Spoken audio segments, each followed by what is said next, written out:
It's the economy, stupid. That was the famous phrase launched by James Carville, Bill Clinton's campaign advisor, during his bid for the White House in 1992. At that time, the United States was suffering from an economic recession, and President George H.W. Bush struggled to understand the needs of regular Americans and how to win their support while attempting to secure a second term. Carville told Clinton's campaign team that this was the main gap to exploit in order to push Bush out of the White House. He emphasized focusing on the economy at every available opportunity. He insisted that the campaign should highlight how Clinton's proposed economic policies would benefit the average American, improving their financial situation. Carville even hung a sign in the campaign headquarters with the words, "It's the economy, stupid," and it became the slogan for Clinton's campaign, which ultimately led to his victory and re-election in 1996. Since then, this phrase has become one of the key reasons for explaining major shifts in U.S. elections and is the secret to understanding the mindset of American voters. Economic sentiment always wins in the end. This is exactly what Donald Trump played on in his election campaign against Kamala Harris, successfully knocking her out with a knockout punch that defied the expectations that indicated a tight race between Trump and Harris for the White House. These elections were the most unpredictable in history, with no clear winner emerging. It's worth noting that many of the polls were conducted by major U.S. media outlets that tend to support Democrats or simply don't want Trump. In the end, Trump succeeded with a significant margin over Harris. One of the main explanations for Trump's re-election is the number one issue that always proves to be decisive in elections: the economy. Harris and the Democrats focused on macroeconomic data that showed strong growth, reinforcing the U.S. economy's position as the world's strongest, a drop in inflation rates, and job creation, among other positive indicators. Despite this, Americans didn't feel this economic improvement in their personal financial situation. Many voters blamed President Joe Biden and Vice President Kamala Harris for not improving their financial conditions over the past 4 years. Multiple polls suggested that Americans had a negative outlook on the U.S. economy. In simple terms, while macroeconomic data showed that the U.S. economy was doing great, as an American citizen, I'm buying my morning coffee at an expensive price, paying a third of my income for rent, and still can't afford to buy a house or apartment. And the prices of everyday essentials are rising. So I don't care about these numbers, they can go to hell. Naturally, I'm going to side with the person who promises to improve my financial situation, help me buy a house at a reasonable price, and reduce my personal debt. This is exactly the message Trump managed to sell to ordinary American voters, and it helped him gain their support. Trump's return shook the world, and most countries were in real suspense about what the world's top policymaker, the U.S. president, would do next. Today, in this very important episode, we're going to talk about the economic plans of returning President Donald Trump. What's the economic agenda this man is planning to execute in the next 4 years, and is he really going to deliver on it as many people expect? How will his agenda affect both the U.S. and the global economy? Stay tuned. This is a very important episode, and you won't want to miss it. With you, Elias Addison on the Nerd on the Truth Channel. Let's go. After Trump's victory in the U.S. election and the results came in earlier than expected on Wednesday, November 6th, U.S. stocks surged and continued to rise on Thursday, reaching record highs in key indexes such as the Dow Jones, S&P 500, and NASDAQ. The dollar also reached its highest level in 4 months against a broad range of other currencies. Why did Trump's win cause such a significant rise in the stock market and the dollar? One of Trump's most prominent achievements during his first term was the 2017 Tax Cuts and Jobs Act. This law is set to expire by the end of 2025. Now, Trump plans to reinstate all the tax cuts included in that law, aiming to attract low-wage workers, such as those in restaurants, and older workers, who form a large voting bloc. Trump also plans to eliminate taxes on tips, Social Security benefits, and overtime wages. Additionally, there will be tax cuts on some other income taxes. For corporations, he's planning to reduce the corporate tax rate from 21% to 15%, arguing that these cuts will stimulate economic growth and create more jobs. On the flip side, these comprehensive tax cuts are expected to add around $5.8 trillion to the U.S.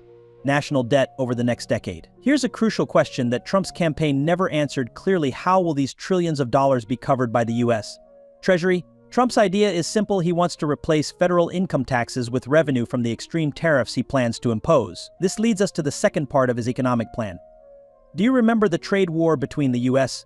and China during Trump's first term in 2017 and 2018? The trade war will seem like child's play compared to what Trump plans to do with international trade between the U.S. and all other countries. Trump has pledged that if elected again, he will impose a blanket tariff of 10% or 20% on all imports entering the U.S. from anywhere in the world. This means any product or service exported to the US will be subject to tariffs of 10% to 20%. As for China, the tariffs will increase to over 60% on all Chinese imports to the US. This time, Trump isn't selectively targeting certain products that China exports to the US as he did before. Instead, he plans to impose tariffs on all Chinese goods with very high rates. Trump also promised to target specific industries like car manufacturers that use factories in Mexico to produce cars sold in the US, with tariffs potentially reaching 200%. He didn't differentiate between US adversaries like China and allies like Canada and the European Union. Everyone will suffer in turn. He also pledged to renegotiate the USMCA trade deal his administration struck with Mexico and Canada. Trump's logic is that these high tariffs will strengthen the US manufacturing sector, lead to the relocation of manufacturing facilities to the US, create new job opportunities, and bring billions of dollars to the US economy. This, in turn, will help cover the costs of his planned tax cuts. However, studies have shown that the tariff costs Trump imposed in 2018 were almost entirely absorbed by American consumers and businesses. The simple idea is that the cost of tariffs is passed on to the American consumer, either through higher prices on goods already imported or through the non-importation of goods altogether. Therefore, consumers might find some imported goods unavailable. US companies will try to find alternatives for these imports, but when they bring them to market, they'll price them just slightly lower than the tariff-inclusive goods. In other words, businesses won't pass up an opportunity to maximize their profits, no matter how much Trump wants them to.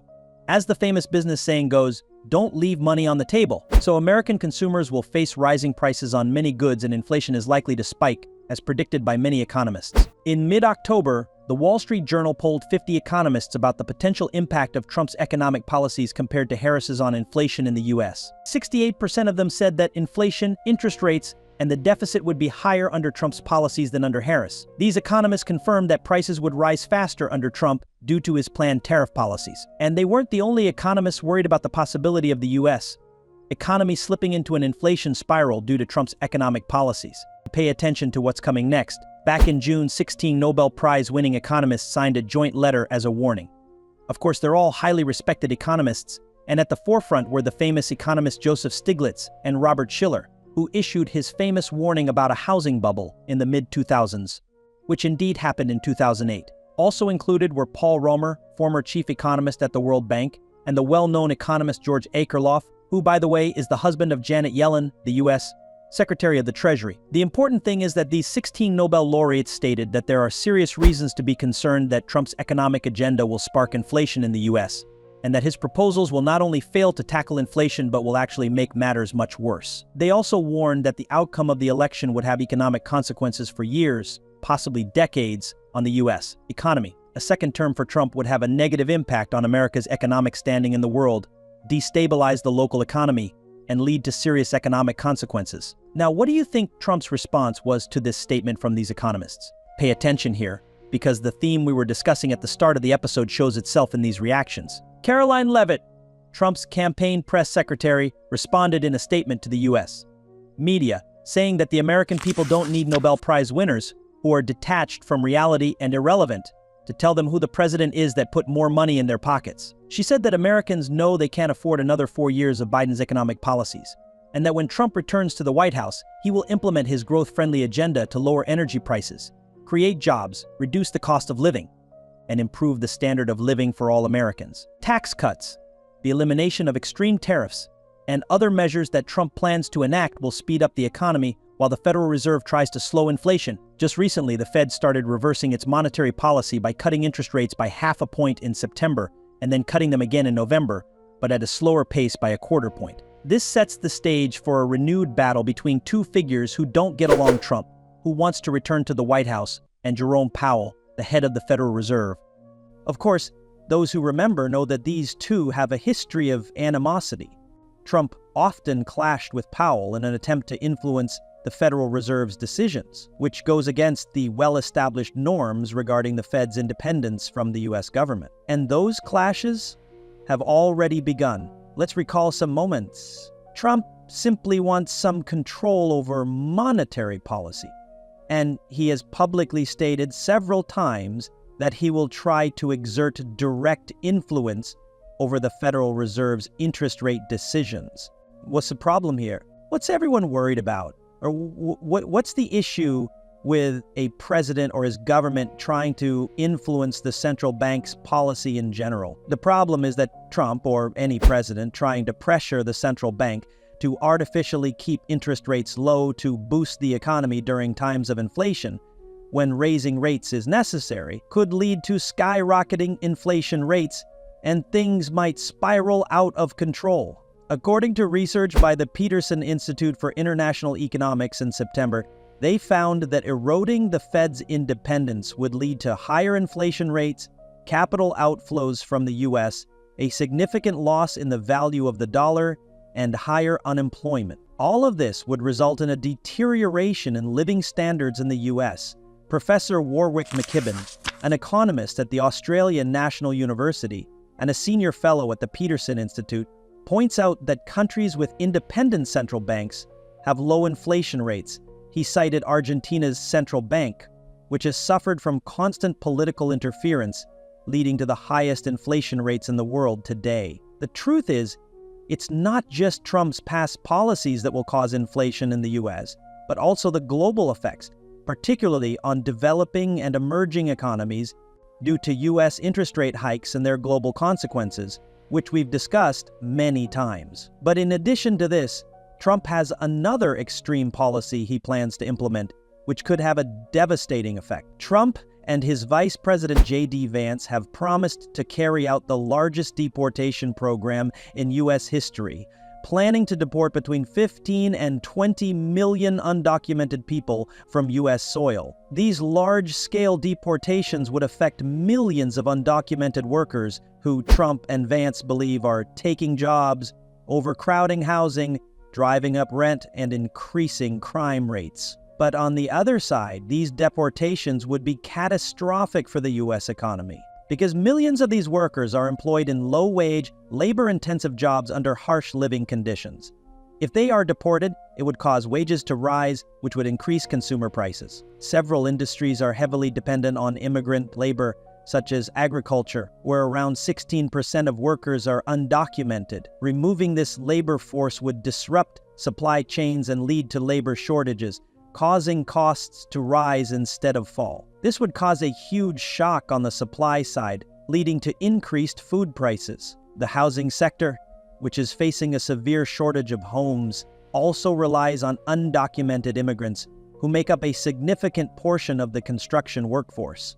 Removing them from the labor force would affect the construction industry and raise housing costs. In contrast, the recent increase in immigration to the U.S. in the last 2 years has actually been one of the main reasons inflation has decreased, as it helped alleviate supply chain issues and boosted the labor force. So mass deportations would lead to new shocks and a further rise in inflation. This is why the American Immigration Council analyzed this issue and found that deporting 11 million people would cost the economy $315 billion. Furthermore, millions of these immigrant workers are currently contributing to Social Security. Suddenly stopping their payments would have a severe impact on the program. The Federal Budget Committee, which monitors the budget, has determined that Trump's plans for mass deportations, tariffs, and tax cuts would lead to the bankruptcy of trust funds within just 6 years of his presidency. This would lead to a 30% reduction in benefits for those already enrolled in the program. All of this is due to a reduction in the revenues coming into the Social Security Trust Fund.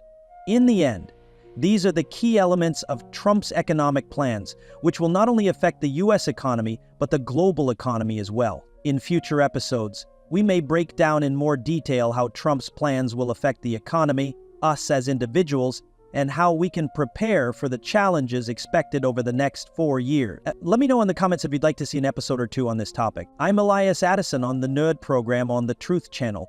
Peace out.